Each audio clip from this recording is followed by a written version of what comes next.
Good morning. நம்ம last வீடியோவில் geometric மீன்கான இண்டிவிஜுவல் சீரிஸ் ப்ராப்ளம் நம்ம பார்த்துருந்தோம்.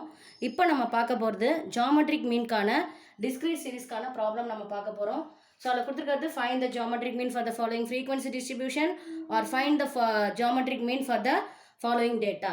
வேல்யூ ஃப்ரீக்வன்சி கொடுத்துருக்காங்க. வேல்யூ 120, 125, 130, 135, 136, 138, 140, ஃப்ரீக்வன்சி 2, 3, 3, 7, 4, 3, 8ன்னு நமக்கு வேல்யூஸ் கொடுத்துருக்காங்க. உங்களுக்கு கொஷின் டேபிளை பார்த்தாலே தெரிஞ்சிடும். இது வந்து ஒரு பர்டிகுலர் கிளாஸ் இன்டர்வல்லையோ இல்லை மிட் வேல்யூவோ நமக்கு கொடுக்கல. ஸோ மிட் வேல்யூன்னு கொடுத்துருந்தா கூட அது வந்து கண்டினியூஸ் சீரிஸ்க்கான ப்ராப்ளமாக நீங்கள் கன்சிடர் பண்ணணும். இதை வேல்யூ வந்து ஜஸ்ட் வேல்யூன்னு மட்டும் கொடுத்துருக்கிறதுனால இது வந்து நமக்கு டிஸ்கிரீட் சீரிஸ்க்கான ஒரு ப்ராப்ளமாக நம்ம எடுத்துக்கலாம். நிறைய சம் பார்த்தாச்சு. ஸோ டிஸ்கிரீட் சீரிஸ்க்கான ப்ராப்ளத்தில் கேட்டிருக்கக்கூடியது ஜியாமெட்ரிக் மீன். இந்த ஜியாமெட்ரிக் மீன்கான discrete series formula geometric mean equal to geometric மீன்னாலே உங்களுக்கு ஞாபகம் வரக்கூடியது log antilog. Antilog of summation f into log x divided by n. எப்போ ஃப்ரீக்வன்சின்னு ஒன்று கொடுத்துட்டாங்களோ அப்போது என்னோட வேல்யூஸ் நம்ம என்னென்னு எடுத்துக்கணும், டோட்டல் ஃப்ரீக்வன்சிங்கிறது எடுத்துக்கணும். இப்போ நமக்கு சமேஷன்ஸ்க்கு அப்புறம் என்ன கேட்குறாங்களோ அதனுடையது தான் நம்ம டேபிளில் ஃபார்மேட் பண்ண போகிறோம். ஸோ அப்போ சமேஷன்ஸ்க்கு அப்புறம் எஃப் இன்ட்டு லாக் எக்ஸ்னுடைய வேல்யூஸ் நமக்கு கேட்டிருக்காங்க, அதனுடைய டோட்டல் கேட்டிருக்காங்க. அப்போ நமக்கு தேவையானது என்ன, எஃப் இருக்குது பட் லாக் எக்ஸ் இல்லை.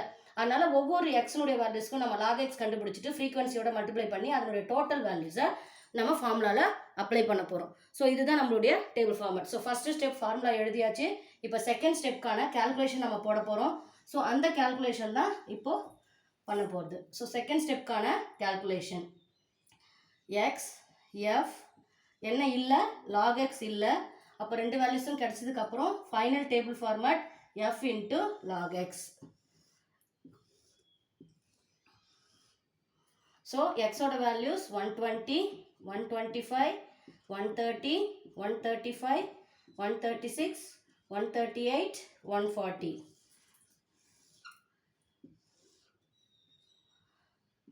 எதுக்கு நமக்கு டோட்டல் தேவையோ அதை மட்டும் டோட்டல் கண்டுபிடிச்சா போதும், மீதி நமக்கு டோட்டல் தேவையில்லை. ஸோ இதை மட்டும் நீங்கள் செக் பண்ணிக்கோங்க. ஸோ நம்முடைய எஃப்னுடைய ஃப்ரீக்வன்சி வேல்யூஸ் 2, 3, 3, 7, 4, 3, 8 கொடுத்துருக்காங்க. இப்போ எக்ஸோட டோட்டல் நமக்கு தேவையில்லாதனால அந்த ஃபார்மேட்டை நான் டோட்டல்னு எழுதிடுறேன்.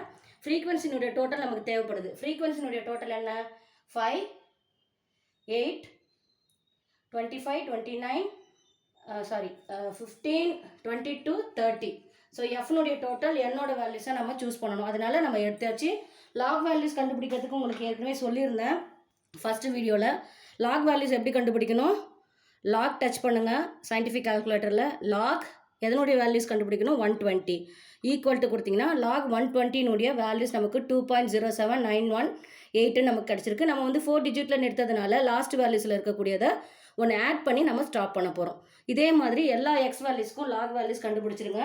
ஸோ அதே மாதிரி நம்ம லாக் வேல்யூஸ் கண்டுபிடிச்சா நமக்கு வரக்கூடியது 2.0792, lock 125 2.0969, lock 130 2.1139, log 135 2.1303, log 136 2.1335, log 138 2.1399, log 140 2.1461. இது எல்லாமே ஏன் 222ன்னு வந்திருக்கு அப்படின்னா நீங்கள் வந்து ஒரு ட்ரிக்கை தெரிஞ்சுக்கலாம். இதில் 3 டிஜிட் வேல்யூஸ் கொடுத்துருந்தாங்கன்னா லாக் எடுக்கும்போது நமக்கு 2 பாயிண்ட் சம்திங்னு வரும். அதே மாதிரி இதில் 4 டிஜிட்டில் கொடுத்துருக்காங்கன்னா லாக் எடுக்கும்போது 3 பாயிண்ட், 2 டிஜிட்டில் கொடுத்துருந்தாங்கன்னா லாக் எடுக்கும்போது 1 பாயிண்ட் சம்திங்னு அதனுடைய ஆன்சர்ஸ் எல்லாமே நமக்கு வரும். இப்போ நமக்கு இங்கே லாக் எக்ஸ்னுடைய டோட்டல் தேவை கிடையாது. எதனுடைய டோட்டல் தேவை, எஃப் இன்ட்டு லாக் எக்ஸ்னுடைய டோட்டல் மட்டும்தான் தேவை. அப்போ நம்மக்கிட்ட எஃப் இருக்குது, லாக் எக்ஸ் நம்ம கண்டுபிடிச்சாச்சு. அப்போது F into log X, F into log X எல்லா வேல்யூஸும் நம்ம ஒவ்வொன்றுத்துக்கும் தனியாக நம்ம மல்டிப்ளை பண்ணி ஆட் பண்ண போகிறோம். ஸோ இப்போ மல்டிப்ளை பண்ணும்போது 2 இன்ட்டு 2 பாயிண்ட் சம்திங் அப்படின்றதுக்கு கேல்குலேட்டரில் போடுங்க. ஸோ 4.1584. அதே மாதிரி நம்மளுடைய மல்டிப்ளிகேஷன் 3 இன்ட்டு 2 பாயிண்ட் அப்படின்னும் போது 6.2907, 3 into 2 6.3417, 7 into 2 14.912, 4 into 2.1335, 8.5340, 3 into 2 6.4197, 8 into 2 17.1688. இதனுடைய டோட்டல் நமக்கு தேவைன்றதுனால இதனுடைய டோட்டலை நீங்கள் கண்டுபிடிச்சிக்கோங்க.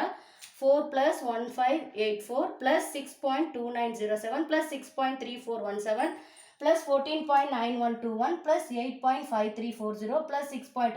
இது நம்ம பண்ணும்போது நமக்கு கிடைக்கக்கூடிய டோட்டல் 63.8254. இது நல்லா பார்த்துக்கோங்க டேபிளை.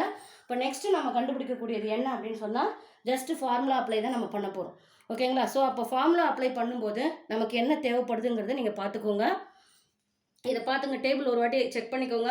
இப்போ நான் டைரெக்டாக வந்து ஃபார்முலா அப்ளை பண்ண போகிறேன். ஸோ ஃபார்முலா அப்ளையில் என்ன பண்ண போகிறோம் அப்படின்னு சொன்னால், நான் ஃபஸ்ட்டு ஸ்டெப்பில் ஃபார்முலா எழுதிட்டேன். அந்த ஃபார்முலாவுக்கு தேவையான ஆன்சர் என்ன அப்படின்னு சொன்னால் n = ஃப்ரீக்வன்சினுடைய டோட்டல். அதுக்கடுத்து சம்மேஷன் f × log x = 63. என்ன டோட்டல் நம்ம கண்டுபிடிச்சோம்? 8254. இப்போ நம்ம டைரெக்டாக ஃபார்முலாவில் அப்ளை பண்ணிக்கலாம். நான் ஃபஸ்ட்டு ஸ்டெப்பில் ஃபார்முலா எழுதிட்டதுனால ஆன்டிலாக் நம்ம கண்டுபிடிக்கிற வரையும் ஆன்டிலாகுங்கிற அந்த வேர்டு நமக்கு வந்துக்கிட்டே இருக்கணும். ஸோ அதை நீங்கள் நல்லா செக் பண்ணிக்கோங்க. So antilog of summation f × log x / n. நான் ஃபார்முலா மறுபடியும் எழுதுகிறேன், பார்த்துக்கோங்க. ஆன்டிலாக் ஆஃப், நான் இன்னும் ஆன்டிலாக் எடுக்கலை, summation f × log x / n. So antilog of 63.8254 / 30. அதனுடைய ஆன்சர் என்ன கிடைச்சிருக்கு நமக்கு அப்படின்னு சொன்னால், டிவைட் பண்ணு 2.1275. இப்போ நான் ஃபைனலாக நமக்கு ஒரு ஆன்சர் கிடைச்சதுனால இதுக்கு ஆன்டிலாக் எடுக்க போகிறேன். எப்போ நான் ஆன்டிலாக் வேல்யூஸ் கண்டுபிடிக்கிறேனோ அப்போ அந்த வேர்டை நம்ம கேன்சல் பண்ணிக்கலாம். ஓகேங்களா? ஸோ அப்போ அந்த வேர்டை நம்ம கேன்சல் பண்ணும்போது நமக்கு கிடைக்கக்கூடிய ஆன்சர் என்ன அப்படின்னு சொன்னால், இது நல்லா பார்த்துக்கணும். ஆப்போசிட்டாக இப்போ 3 டிஜிட்டில் கொடுத்துருந்தா லாக் கண்டுபிடிக்கும் போது 2ன்னு வரும். இதுவே 2ங்கிறதுக்கு நம்ம வந்து ஆன்டிலாக் கண்டுபிடிச்சா 3 டிஜிட்டில் நம்மளுடைய ஆன்சர்ஸ் கிடைக்கும். ஓகேங்களா? ஸோ அதை நீங்கள் வந்து ஆன்டிலாக் எப்படி கண்டுபிடிக்கணும்னு நான் ஆல்ரெடி சொல்லியிருந்தேன். ஒன்ஸ் அகேன் ஆன்டிலாக் கண்டுபிடிக்கிறதுக்கு சயின்டிஃபிக் கால்குலேட்டரில் ஷிஃப்ட் லாக் 2.1275 ஈக்குவல் டு கொடுத்தீங்கன்னா ஆன்டிலாக்கான ஆன்சர்ஸ் நமக்கு கிடைக்கும். ஷிஃப்ட்டு லாகு 2.1275க்கான ஆன்டிலாக் வேல்யூஸ் 134.12 அப்படிங்கிறது நமக்கு கிடைச்சிருக்கு. நீ 4 டிஜிட்டில் நிறுத்துறதுனால நிறுத்தலாம். 134.12. நான் 2 டிஜிட்டில் நிறுத்ததுனால நான் 2 டிஜிட்டில் அதனுடைய ஆன்சரை நான் சொல்லிடுறேன். ஸோ ஃபைனல் ரிசல்ட்டுக்கான நம்மளுடைய ஜியாமெட்ரிக் மீனுடைய ஆன்சர் என்ன? 134.12.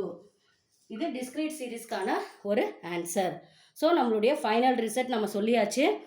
டிஸ்கிரீட் சீரீஸில் ஜியாமெட்ரிக் மீன் கேட்டிருக்காங்க. அந்த ஜியாமெட்ரிக் மீனில் அதுக்கான formula antilog of summation f × log x / n. என்னங்கிறது ஃப்ரீக்வன்சினுடைய டோட்டல். ஃப்ரீக்வன்சி இருக்குது, log xனுடைய வேல்யூஸ் இல்லை. அதனால் எக்ஸினுடைய வேல்யூஸுக்கு எல்லாத்துக்கும் லாக் கண்டுபிடிக்கிறோம். கண்டுபிடிச்சதுக்கப்புறம் எஃபோட மல்டிப்ளை பண்ணி அதனுடைய டோட்டல் வேல்யூஸ் நமக்கு கிடச்சிருக்கு. அதனுடைய அப்ளை பண்ணும்போது நமக்கு ஃபைனலாக நம்மளுடைய ஆன்டிலாக் கண்டுபிடிக்கிறதுனால இந்த இடத்துல ஆன்டிலாக்ங்கிற வேர்டு நமக்கு கட் ஆகிடும். ஸோ ஃபைனல் ஆன்சர் ஜியாமெட்ரிக் மீன் = 134.12ங்கிற இந்த ஆன்சர் நமக்கு கிடச்சிருக்கு.